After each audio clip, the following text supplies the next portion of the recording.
साल पहले अमित शाह ने बयान दिया, एक बार नहीं अनेक बार, कि अब बीजेपी की सरकार 40-50 साल चलेगी।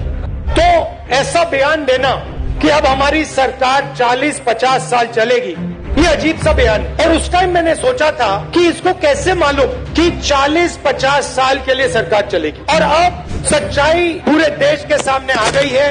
वो ये बात इसलिए कह सकते हैं कि वो वोट चोरी करते हैं।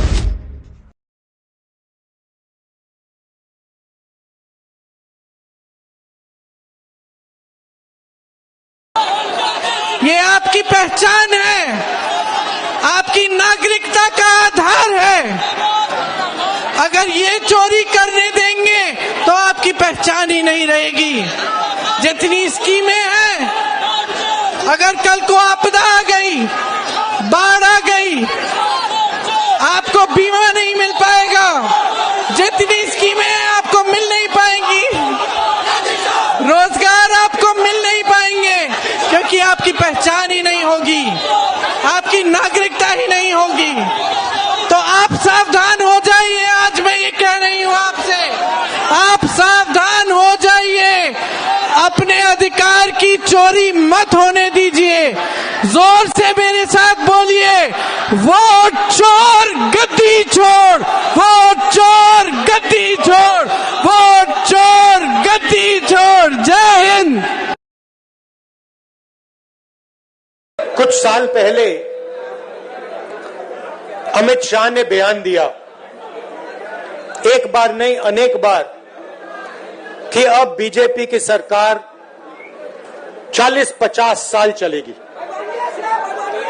हाँ, और मैं सोच रहा था कि यह व्यक्ति कैसे कह सकता है, इसको कैसे मालूम कि बीजेपी की सरकार 40-50 साल चलेगी। हम सब राजनेता हैं, जनता क्या करेगी, जनता के दिल में क्या होता है, जनता ही जानती है। तो ऐसा बयान देना कि अब हमारी सरकार 40-50 साल चलेगी, ये अजीब सा बयान है। और उस टाइम मैंने सोचा था कि इसको कैसे मालूम कि 40-50 साल के लिए सरकार चलेगी। और अब सच्चाई पूरे देश के सामने आ गई है। वो ये बात इसलिए कह सकते हैं कि वो वोट चोरी करते हैं। बिहार में राहुल गांधी, तेजस्वी यादव और उनके गठबंधन के लोग पूरी मुस्तैदी के साथ में वोटर अधिकार रैली का आयोजन कर रहे हैं और जगह जगह घूम घूम कर केंद्र सरकार के खिलाफ में प्रचार भी कर रहे हैं। उनका मुद्दा है जो चुनाव आयोग ने, केंद्रीय चुनाव आयोग ने स्पेशल इंटेंसिव रिव्यू का जो प्रोग्राम चलाया, उसको लेकर उसकी असलियत, उसके इरादों पर जनता को अवेयर कर रहे हैं। वो लोगों को बता रहे हैं किस तरीके से पिछले 5-7 साल से चुनाव आयोग ने भारतीय जनता पार्टी की पीछे के दरवाजे से सहयोग किया, मदद की और वोट चोरी करवाई। अब राहुल गांधी सीधे तरीके से लोगों को यह बीच में जाकर वो साफ कह रहे हैं कि भारतीय जनता पार्टी और चुनाव आयोग एक दूसरे के गठजोड़ में हैं। यानी एनडीए में एक घटक दल अब चुनाव आयोग के रूप में काम कर रहा है। सबसे बड़ी बात तो यह है कि भारतीय जनता पार्टी शासन में है, एनडीए की सरकार है, चाहे कोई कितना जोर लगा ले, लेकिन जीतेगा तो एनडीए ही जीतने वाला।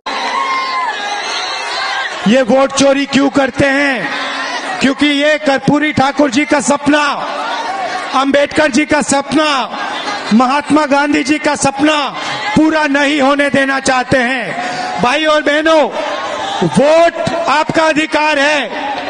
अंबानी को, अदानी को वोट की कोई जरूरत नहीं है, मगर बिहार के युवा को, बिहार के मजदूर को, किसान को, गरीब को, पिछड़े वर्ग को, ईबीसी को, दलित को वोट की जरूरत है, क्योंकि यही आपको अधिकार देता है, यही आपकी रक्षा करता है।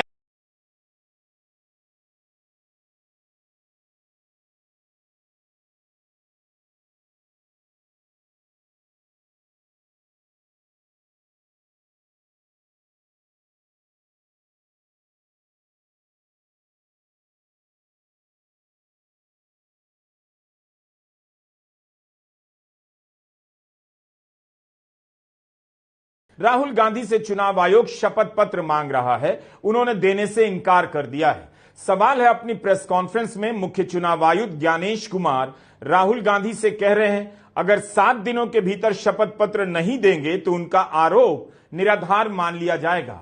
आपको याद है, प्रेस कॉन्फ्रेंस में मुख्य चुनाव आयुक्त ने कहा कि वोटर लिस्ट को लेकर कोई कोर्ट नहीं गया। क्या वे सही कह रहे थे? चुनाव के बाद छोड़िए, चुनाव से पहले ही बलराम दत्तात्रेय पाटिल और चंद्रकांत निंबा पाटिल आयोग से लेकर कोर्ट गए। कोर्ट ही नहीं, तहसीलदार और रिटर्निंग अफसर के पास गए जो एसडीओ होता है। इसके तो प्रमाण कोर्ट में भी मौजूद होंगे। महाराष्ट्र में वोटर लिस्ट बढ़ी, समय रहते जब ड्राफ्ट सूची थी तो दावे और आपत्ति क्यों नहीं जमा कराए गए?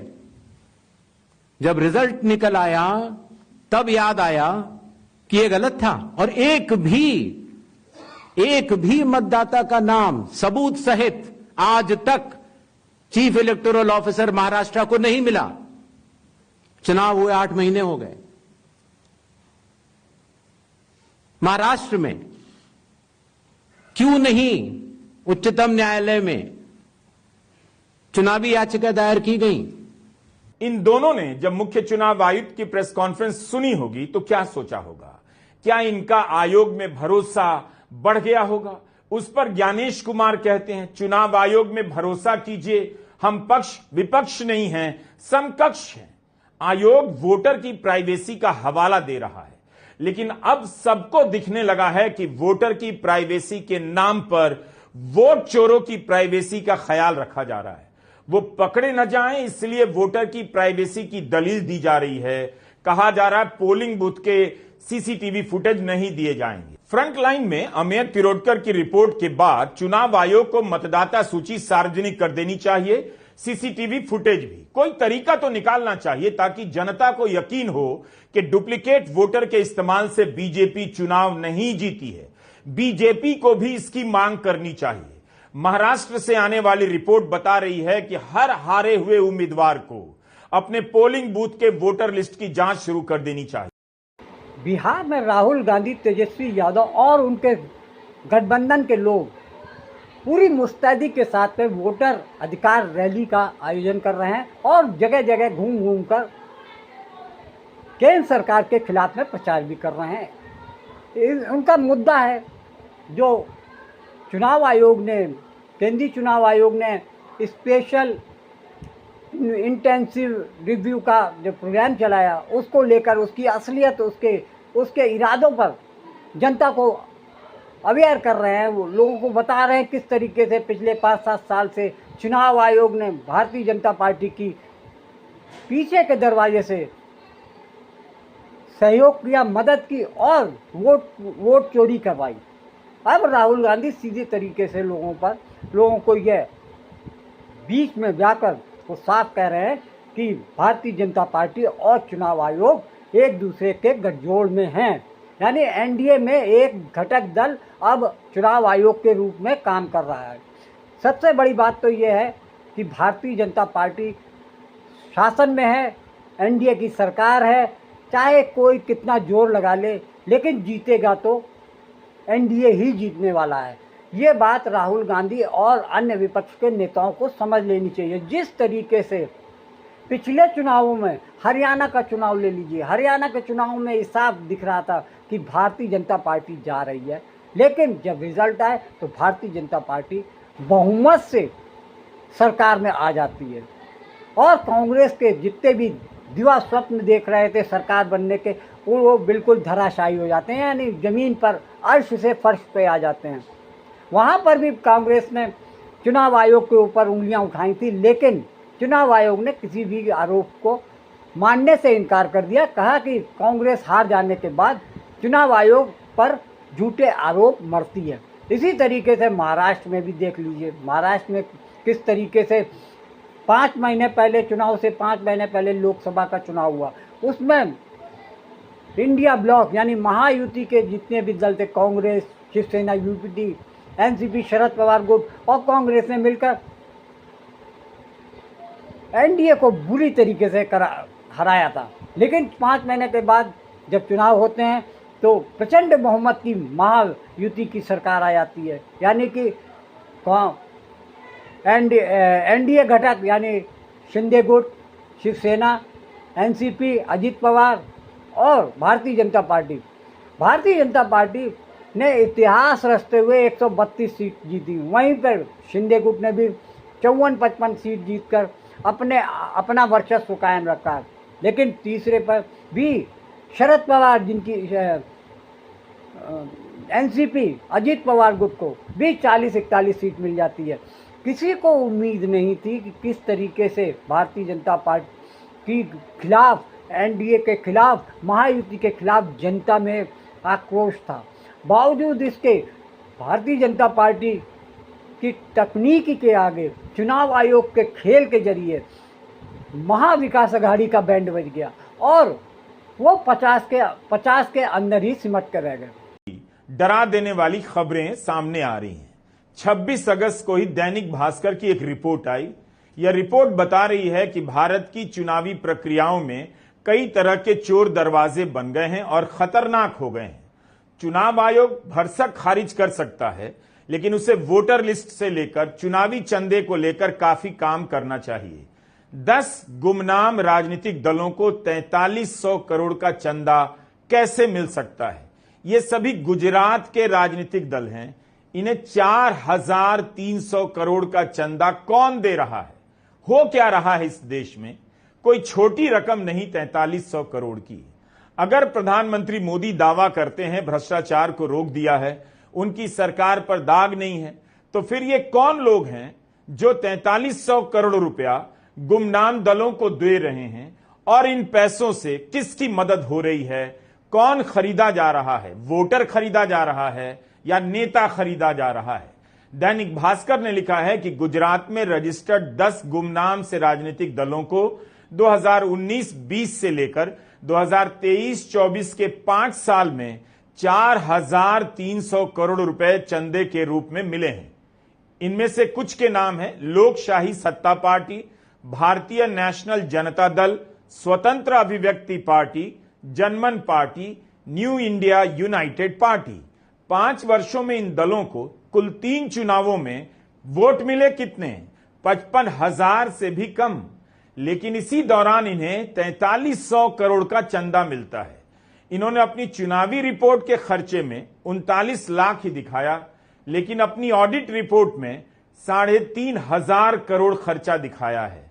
न्यू इंडिया यूनाइटेड पार्टी को 608 करोड़ का चंदा किसने दिया होगा? लोकशाही सत्ता पार्टी को 1045 करोड़ का चंदा मिला, जिसे वोट 4000 भी नहीं मिले। उसे 1000 करोड़ का चंदा कौन दे रहा है? यह पैसा कहां जा रहा है? किसकी मदद कर रहा है? हम इस रिपोर्ट की पुष्टि नहीं कर सकते जो दैनिक भास्कर में छपी है, लेकिन छपी इस एनडीए की सरकार में घूसखोरी बढ़ी है कि नहीं बढ़ी है? बढ़ी है। एसआईआर में आप लोगों को आवासीय प्रमाण पत्र बनवाना होता है, जातीय प्रमाण पत्र बनाना होता है, देना पड़ता है कि नहीं देना पड़ता है घूस? अब तक समझिए, जब से एसआईआर की प्रक्रिया चल रही है, आवासीय प्रमाण पत्र, जातीय प्रमाण पत्र बनाने में लगभग 4000 करोड़ का रिश्वत जो है लिया गया। और ये सब एनडीए के नेताओं के पास जो है ये पैसा पहुंच रहा है। ऐसी भ्रष्ट निकम्मी सरकार, जहां अपराध ही अपराध। बताइए, मुजफ्फरपुर में अपराध बढ़ा है कि नहीं बढ़ा है? कोई माताएं बहनें सुरक्षित हैं? रेप करके फेंक दिया जाता है, अस्पताल में जगह नहीं मिलती है, मृत्यु हो जाती है। ऐसी सरकार आप लोगों को चाहिए क्या? कोई सुनने आया? कोई देखने आया? कहां गए मुख्यमंत्री जी? कहां गए देश के प्रधानमंत्री मोदी जी? खाली जुमला बोलने से होगा?